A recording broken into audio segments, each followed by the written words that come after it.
रक्षा मंत्री राजनाथ सिंह ने 1971 के बांग्लादेश मुक्ति संग्राम के वीरों के सम्मान में आयोजित समारोह में हिस्सा लेने के लिए असम पहुंचे। इस दौरान रक्षा मंत्री ने 1971 के भारत पाकिस्तान युद्ध में जान गंवाने वाले जाबाजों को याद करते हुए उनके शौर्य को सराहा। 1971 के युद्ध के दिग्गजों के सम्मान समारोह में रक्षा मंत्री ने कहा कि इस बार इंडो चाइना के टकराव के समय मैंने अपने सेना के शौर्य और पराक्रम को देखा और मेरा भरोसा पक्का हो गया कि दुनिया की कितनी बड़ी ताकत हो, वो भारत माता के शीश को नहीं झुका सकती है। मैं जानता हूं कि असम के लोगों के लिए यह माह एक नववर्ष के रूप में मनाया जाता है। इसलिए सबसे पहले यही बोहाग महत मोय अपनो अपना लुक नोबो बरखोर हिया भोरा उलोग याशिलू। मेरा प्रोनाउंसिएशन कितना सही था कितना गलत था आई कांट से, लेकिन कोशिश की है मैंने। और पहले तो मैं कहना चाहूँगा कि असम गवर्नमेंट के द्वारा आयोजित यह कार्यक्रम जो आर्म फोर्सेस वेटरन, जो हमारे 71 वार के वेटरन हैं और वीर नारियों को जो सम्मानित किया है इन्होंने,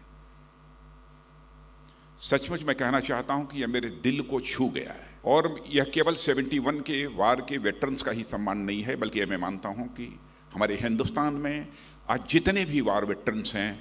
यह उनका सम्मान यह असम की गवर्नमेंट ने किया है। 71 वार के वेटरन्स हैं उनका तो किया ही है, बल्कि सारे हिंदुस्तान के जितने हमारे वेटरन्स हैं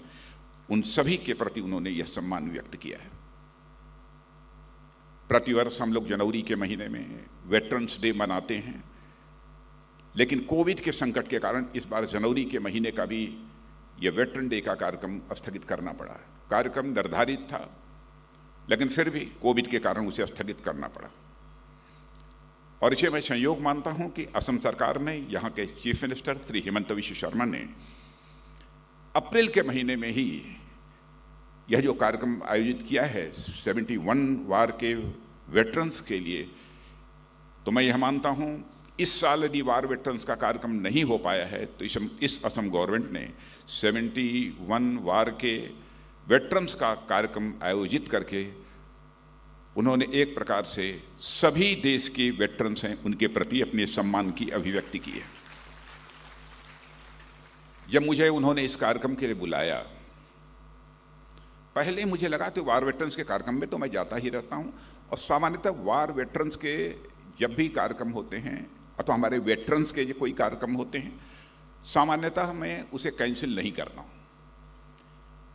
प्रोफेशन से तो मैं टीचर रहा हूं, लेकिन बचपन से ही, क्योंकि जिस समय मैं पढ़ रहा था एक बार 60 सर्विस कमीशन की परीक्षा में बैठने का मुझे भी अवसर प्राप्त हुआ, क्योंकि सेना में जाकर सेवा करने का भाव मेरे अंदर था। लेकिन उसी समय हमारे पिता की मृत्यु होने के कारण शायद हमारी वो मुराद पूरी नहीं हो पाई थी।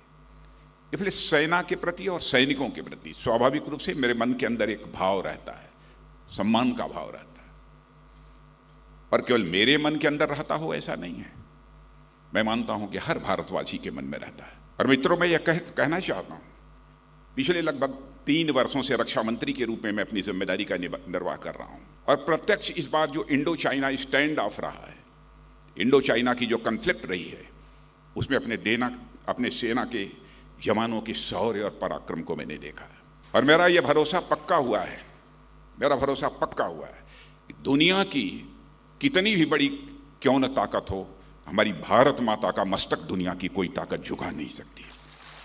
जब मैं भारत का गृह मंत्री था इसके पहले, तब मुझे याद है कि मेघालय और अरुणाचल में arm forces special power act जो लगा हुआ था, जब मैं जाता था लोगों की मांग होती थी कि साहब arm forces special power act अब समाप्त किया जाना चाहिए, उस समय समाप्त किया था। और इस बार जो हमारे अमित जी गृह मंत्री बने हैं, और उसमें मैं राज्य सरकारों का भी कंट्रीब्यूशन मानता हूं, और हमारे हिमंत बिश्व शर्मा जी ने उसमें एक मेजर रोल प्ले किया है कि असम के 23 जिलों में से अप्सपा पूरी तरह से हटा दिया गया, यही है ना। और मणिपुर और नागालैंड के भी 15 ऐसे वो पुलिस स्टेशन हैं जहां से भी हटा लिया गया है। और यह जो अप्सपा हटाया जा रहा है, मैं समझता हूं कि नॉर्थ ईस्ट में ड्यूरेबल पीस और स्टेबिलिटी जो आ रही है, उसी के कारण ये अप्सपा हटाने की स्थिति पैदा हुई है। इस अवसर पर ज़्यादा कुछ न कहते हुए 1971 वार और उसके बाद जितने भी वार हुए हैं, जो भी हमारे शहीद हुए हैं, हृदय से उनके प्रति श्रद्धांजलि अर्पित करता हूं। और जो वेटरन हैं इस समय, उनके प्रति मैं सम्मान व्यक्त करता हूं। और हमारे 1971 वार की जो वीर नारियां और वीर पुरुष यहाँ पर वेटरन्स हमारे मौजूद हैं, पुनः शीश झुकाकर आप सभी के प्रति सम्मान और आदर व्यक्त करते हुए यहीं पर अपना निवेदन समाप्त करता हूं। राष्ट्र